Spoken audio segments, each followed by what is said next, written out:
میرا نام محمد اکرم ہے. میں ریٹائرڈ ٹیچر ہوں. جسر کا باشندہ ہوں. میرے پڑوس میں 1995 میں ایم پی ایس سردار غلام نبی نے گرلز پرائمری اسکول بنوایا ہے. جب وہ تیار ہو چکا تو زمین کے مالک نے مطالبہ کیا ہے کہ مجھے نوکری دلوائیں. جب تک نوکری نہیں دلوائیں گے ہم اسکول نہیں دیتے ہیں.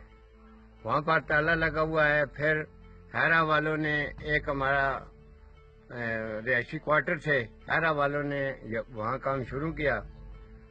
جب انہوں نے کام شروع کیا تو بنیادوں کے بعد جب ستون انہوں نے کھڑے کیے تو انہوں نے محکمہ حیرہ پر کیس کر دیا.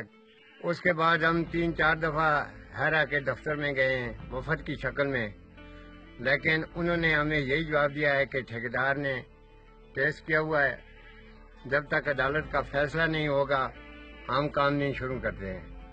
بعد ازاں ڈپٹی اسپیکر صاحب یہاں پر آئے ہیں بوائز اسکول میں، تو ہم نے اس سے بھی مطالبہ کیا کہ مہربانی کر کے ہماری بچیوں کے مستقبل کا خیال رکھتے ہوئے حیرہ کو حکم کریں کہ وہ اس پر کام لگائے.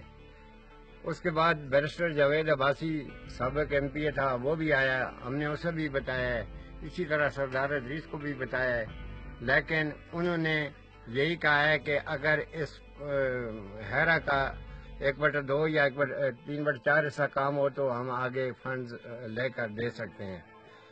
تقریباً 8-10 سال سے بچیاں جو ہیں یہ ایک شیلٹر میں پڑھ رہی ہیں. پہلے ایک کھلے میدان میں پڑھتی تھی، پھر لوگوں نے ایک آدمی کو مجبور کر کے ایک شیلٹر لے کر دیا ہے جس کا ماہانہ کرایہ ہے 1500 روپے. اب حکومت یا محکمہ تعلیم ہمیں اس کا جواب دے کہ ہماری بچیوں کا کیا قصور ہے، ہمارا کیا قصور ہے، اور ہماری بچیوں کے مستقبل کا ذمہ دار کون ہے. لہذا ہم اپیل کرتے ہیں کہ حکومت فوری طور پر اس پر عمل درآمد کر کے اس حیرہ کی بلڈنگ کو مکمل کرے.